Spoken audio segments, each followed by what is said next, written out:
гидроэнергетической отрасли страны до 2030 года планируется ввод порядка 1500 мегаватт электрической мощности, которые будут использовать гидродинамическую энергию воды.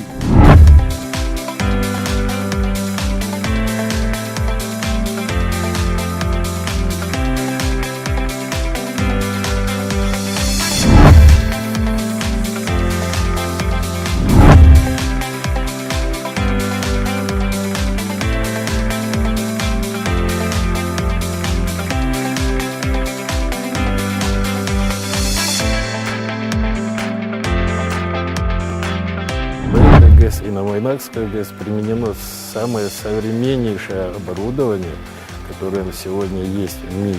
Экологические это проблемы, вот такие проекты, как ГЭС, ветровые, солнечные, действительно решают. Только Тургусунская ГЭС-1 в течение года, используя только силу, мощность воды, будет выдавать 25 мегаватт. При этом, если бы это столько мегаватт выдавалось угольной электростанции, в воздух было бы выброшено 680 тонн углекислого газа.